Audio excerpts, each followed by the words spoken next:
Hello friends, welcome to let's quiz. आज के इस वीडियो में हम लोग सेटेड एग्जाम 2023 के लिए ईवीएस के महत्वपूर्ण क्वेश्चन करने वाले हैं जो आपके एग्जाम के लिए मोस्ट इंपॉर्टेंट है। वीडियो को बिना स्किप किए आप सारे क्वेश्चन को अच्छे से लर्न करें क्योंकि सारे टॉपिक आज एनसीईआरटी से आई हुई है तो वन लाइनर में रखी हुई है और मैंने इससे भी सारे क्वेश्चन सारे वीडियो में मैंने और करा रखी हुई जो प्लेलिस्ट में बनी हुई है। आप जाके वहाँ सारे वीडियो को अच्छे से लर्न करें। और आज का ये टॉपिक है, यहाँ पे एनसीईआरटी हम लोग पेड़ के बारे में बताया जो एनसीईआरटी में पूछी गई हुई है, जो एग्जाम में हर बार पूछा जाता है। मैं उस पेड़ पे यहाँ पे पेड़ के बारे में टॉपिक पे बात करने वाली हूँ जो यहाँ पे आई है। वीडियो को चलो हम लोग स्टार्ट करते हैं। पहला टॉपिक हमारा यहाँ रखा हुआ है खेजड़ी। तो आज हम लोग खेजड़ी के बारे में पढ़ेंगे। खेजड़ी पर हमारे जीवन में किस तरीके से उपयोग होता है और क्या इसका हम लोग यूज कर सकते हैं। ठीक है, तो खिचड़ी का पेड़ देखिए इस तरीके से होता है। ठीक है, देखिए खेजड़ी का पेड़ ये इस तरीके से होता है। पहला हमारा पॉइंट ये बोलता है कि खेजड़ी का पेड़ रेगिस्तान इलाके में पाया जाता है। क्या होता है ये रेगिस्तान इलाके में पाया जाता है? कौन सा पेड़? खेजड़ी का पेड़। किसका? खेजड़ी का पेड़ रेगिस्तान इलाके में पाया जाता है। इसका क्या होता है हमारे जीवन में? इसके छाल से दवा बनता है। क्या बनता है? इसके छाल से दवा बनता है और जो इसके फूल होते हैं उससे क्या बनती है? उससे सब्जियां बनती हैं। मतलब हमारे जीवन में दो प्रकार का इसका यूज हुआ कि छाल से इसकी क्या बनती है? दवा बनती है, और जो इसके फूल होते हैं उससे क्या बनती है? उससे सब्जियां बनती है। और ये कहाँ पाया जाता है? वे रेगिस्तान इलाके में पाया जाता है। और इसके छांव में जो बच्चे होते हैं वो इसके छांव में जाके बच्चे खेलते हैं। देखिए हमारे जीवन में खिचड़ी का पेड़, और ये सब सारे एनसीईआरटी में लिखी हुई है। तो यहाँ पे सारा कुछ जो जितने भी लैंग्वेज यूज की हुई है सब कुछ वहाँ से एनसीईआरटी से यहाँ पे रखी हुई है, सब कुछ यहाँ पे प्रोवाइड की हुई है। तो आप यहाँ इसे अच्छे से वीडियो को अच्छे से देखिए क्योंकि आपके एग्जाम के लिए मोस्ट इंपॉर्टेंट होने वाली है। ठीक है, तो यहाँ पे देखिए हम लोग दूसरे पेड़ पे चलेंगे। यहाँ पे देखिए ये कौन सा पेड़ है? ये रेगिस्तानी ओक है। कौन सा है? ये रेगिस्तानी ओक है। तो इसके नाम से ये मत समझ जाना कि मतलब रेगिस्तानी ओक है तो ये रेगिस्तान में मिलता होगा, मतलब राजस्थान में मिलता होगा, ऐसा कुछ भी नहीं है। हम लोग चलते हैं इसके पॉइंट पे। ये क्या है? ये रेगिस्तानी ओक ये कहाँ मिलता है? तो ये कहाँ मिलता है? रेगिस्तानी जो ओक होता है ये कहाँ मिलता है? ऑस्ट्रेलिया में। कहाँ पे? ऑस्ट्रेलिया में। क्योंकि कभी कभी एग्जाम में ऐसा फंसा के दे देता है कि रेगिस्तानी ओक कहाँ पे पाया जाता है, तो वहाँ पे 4 ऑप्शन दे दिया जाएगा जिसमें से एक ऑप्शन राजस्थान भी दे दीजिए तो आप कंफ्यूज होके वहाँ पे राजस्थान न मार के यहाँ पे ऑस्ट्रेलिया। ठीक है, तो आप ये इसको रेगिस्तान ओक समझ के ऑस्ट्रेलिया, सिर्फ ऑस्ट्रेलिया बोलना, राजस्थान नहीं। ठीक है, दूसरा पॉइंट हमारा क्या होता है? दूसरा पॉइंट ये बोल रहा है ये जो होती है 10 से 12 फीट ऊंचा होता है। कितना?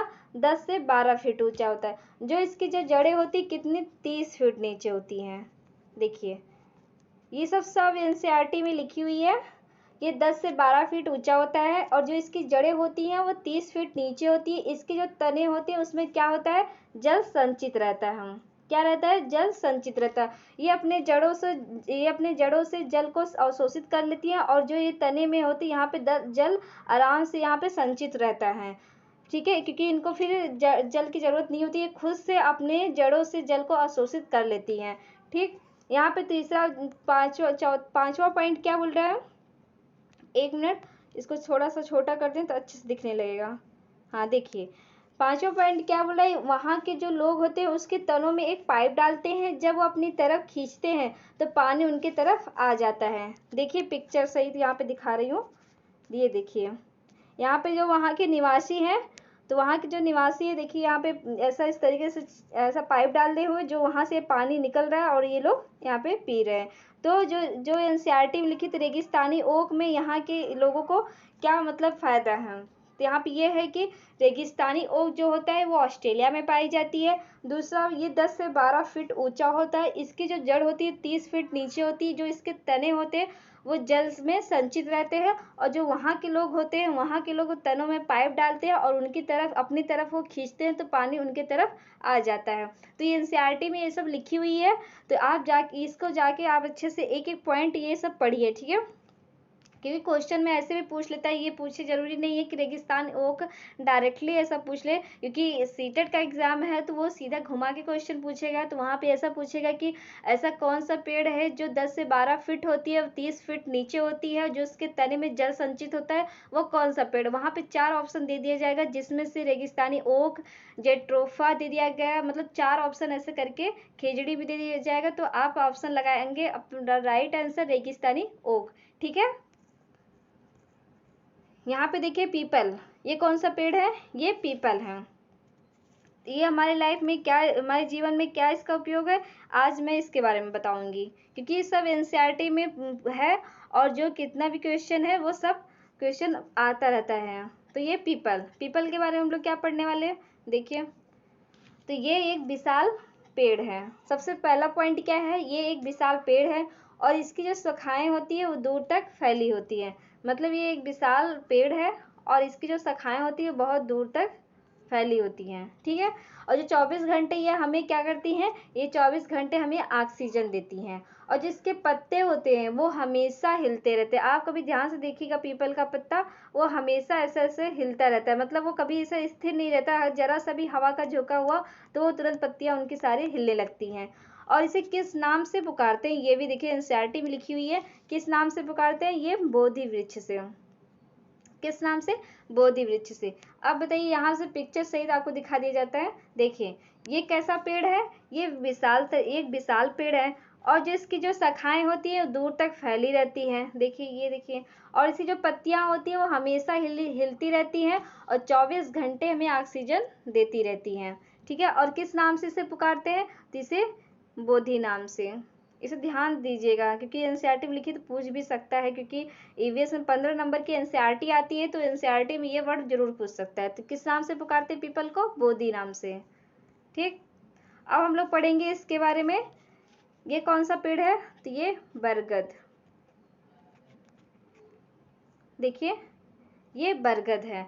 तो बरगद के बारे में क्या लिखा हुआ है, चलिए हम लोग पढ़ते हैं इसके बारे में।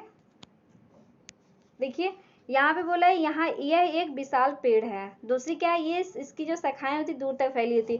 ये तो पीपल के बारे में भी ऐसा था और इसके बारे में भी ऐसी है, क्योंकि ये दोनों पेड़ जैसे, लेकिन अलग अलग मतलब इसके यूज होते हैं। देखिए पीपल जो होता है वो हमें 24 घंटे ऑक्सीजन देता है। ठीक है, और ये क्या है, जो इसकी शाखाएं होती है जो जड़ से, मतलब अभी मेरे को फिर से दिखाती हूँ।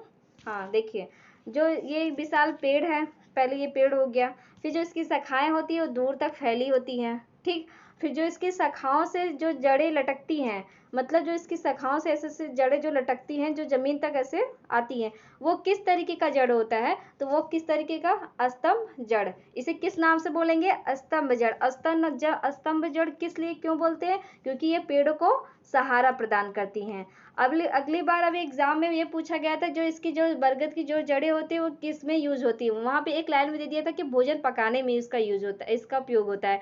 बट ऐसा कुछ भी नहीं है, वो पेड़ों को क्या करती है, सहारा प्रदान करती हैं। ठीक है, क्या करती हैं, वो सहारा प्रदान करती हैं। देखिए यहाँ पे ये जो जड़ें हैं वो पेड़ों को सहारा प्रदान करती हैं।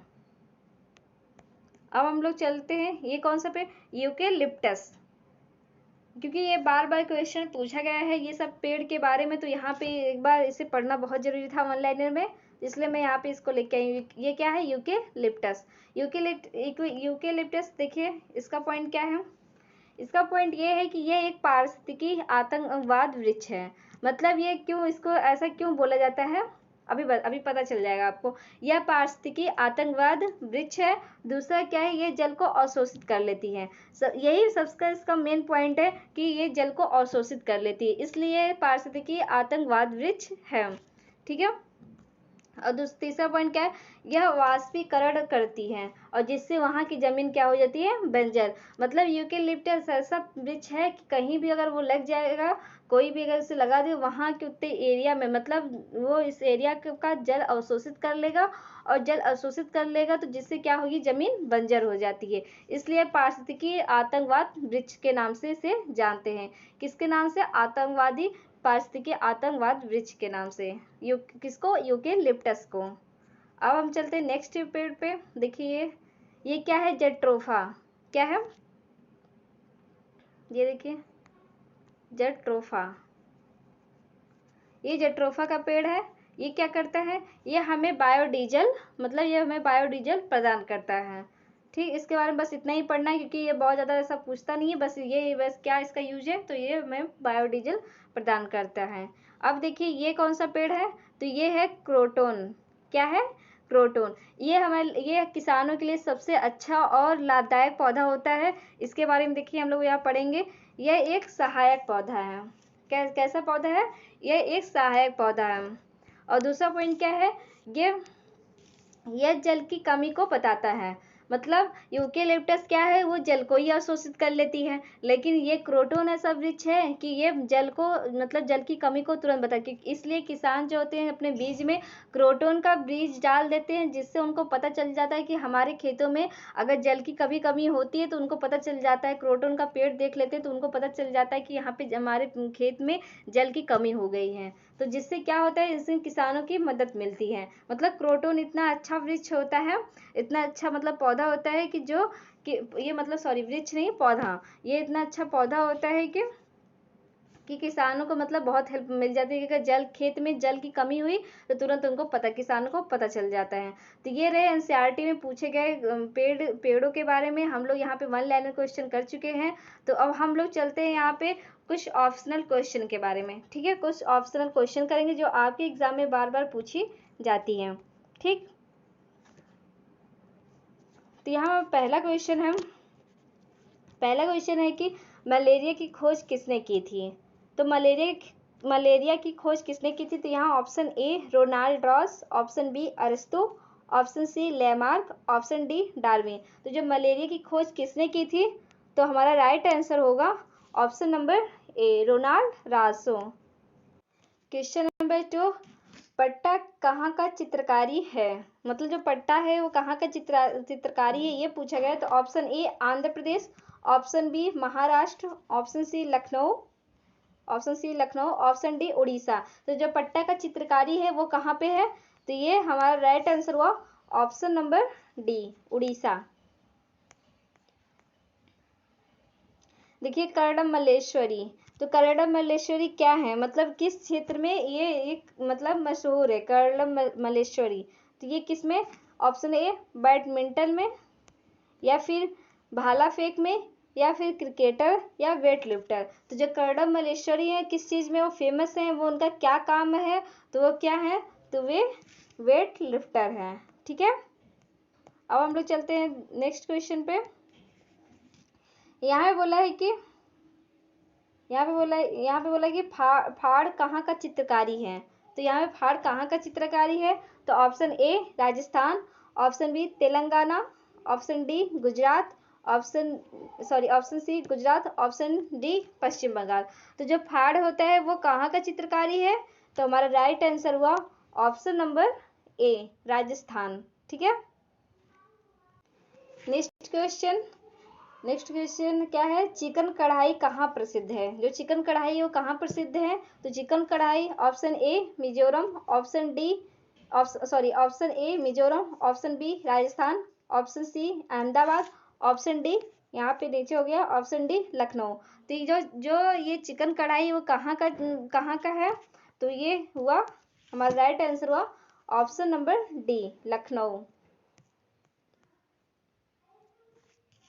देखिए कलमकारी कहाँ प्रसिद्ध है, मतलब कलमकारी जो कहाँ प्रसिद्ध है, तो यहाँ option A Andhra Pradesh, option B Gujarat, option C Maharashtra, option D Madhya Pradesh. जो कलमकारी है वो कहाँ पे प्रसिद्ध है, तो ये हमारा राइट आंसर हुआ ऑप्शन नंबर ए आंध्र प्रदेश।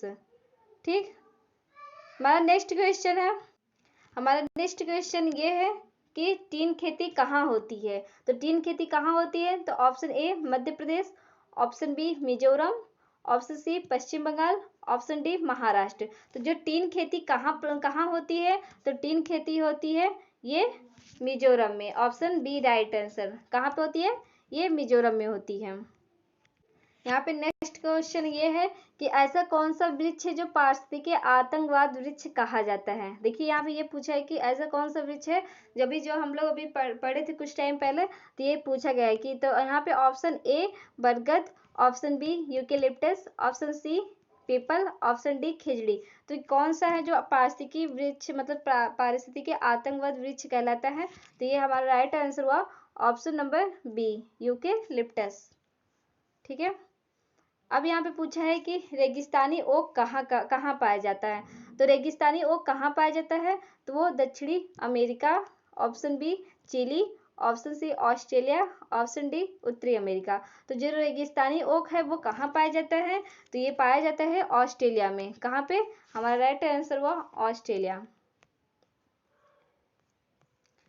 नेक्स्ट क्वेश्चन है, कुडुख भाषा कहाँ बोली जाती है? जो कुडुख भाषा होती है कहाँ बोली जाती है? तो ये option A Jharkhand, option B Maharashtra, option C Mizoram, option D Andhra Pradesh. तो जो कुडुख भाषा होती है वो कहाँ बोली जाती है? तो हमारा राइट आंसर हुआ ऑप्शन नंबर ए झारखंड।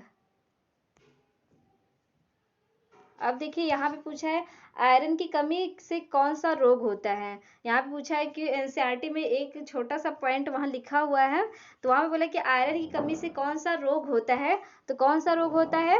वो एनीमिया रोग होता है। कौन सा रोग होता है? एनीमिया रोग। पहले अभी कुछ टाइम पहले मतलब बहुत साल पहले दिल्ली में 17 नवंबर 2007 को बहुत भयानक रोग हो गया था। वहाँ पे बहुत सारे लोग वहाँ पे इसकी कमी से बहुत बच्चों को बहुत ज़्यादा मतलब स्कूल जो बच्चे थे वहाँ पे एनीमिया का रोग बहुत ज़्यादा सा फैल गया था। तो इसलिए यहाँ पे ये एनसीईआरटी में लिखी हुई है कहाँ पे 17 नवंबर 2007 को बहुत भयानक रोग हुआ था। किस रोग, कौन सा भयानक रोग? तो एनीमिया। किसकी कमी से? आयरन की कमी से। ठीक है, आज के इस वीडियो में हम लोग बस इतना ही करने वाले हैं। और आप लोग को अगर वीडियो अगर पसंद आए तो please like and subscribe and bell icon पे प्रेस कर दीजिएगा, जिससे आपको अगले नेक्स्ट वीडियो का नोटिफिकेशन मिलता रहेगा। ठीक है, चलिए मिलते हैं नेक्स्ट वीडियो में। Thank you.